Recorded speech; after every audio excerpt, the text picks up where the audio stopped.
Our evaluator for John's speech is Diana Hutchinson.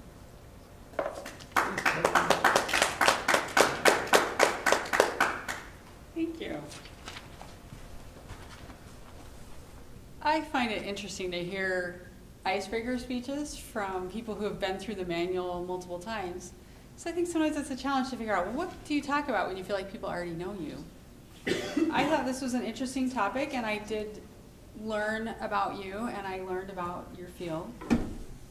And of course, you have many strengths that we saw: great eye contact, very natural. I felt sometimes when people speak, we put on our speaking voice and we talk in a natural voice that we want to put on a show. And I just felt like we could have been talking across the table. And so that was a really natural way for me to learn more about you. In the beginning, you started out with a lot about you.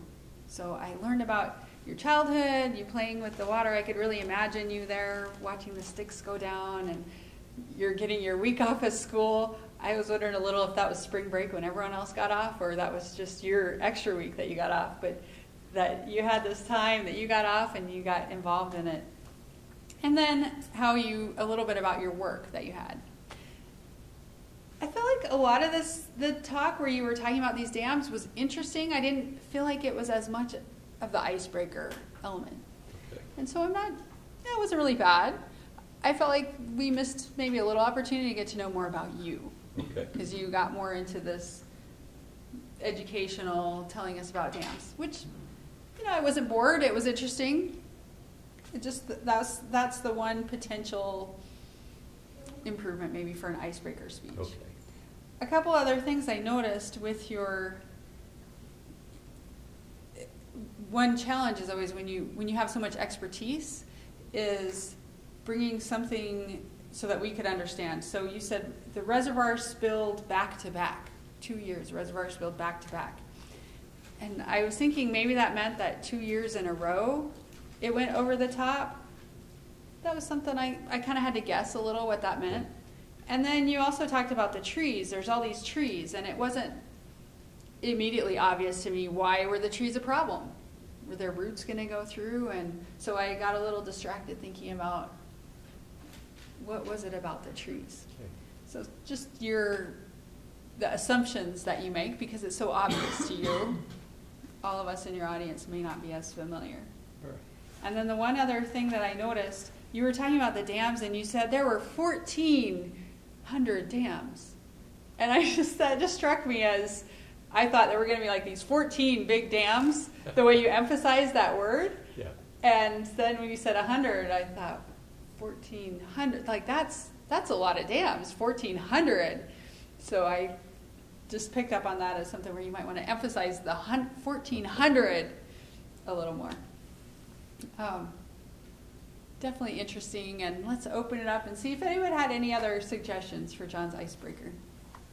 Stacy. The one thing that struck me was the acronym EOD. Explosive ordnance. Being a federal employee, we get acronymed to death, and not oftentimes are they explained. Yeah. So just make sure to include that in the speech. Yep.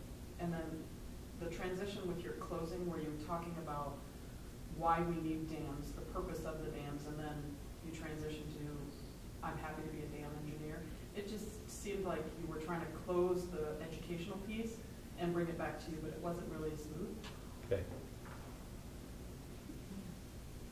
But I enjoyed it. Mohan. This is an icebreaker. There's no nervousness at all.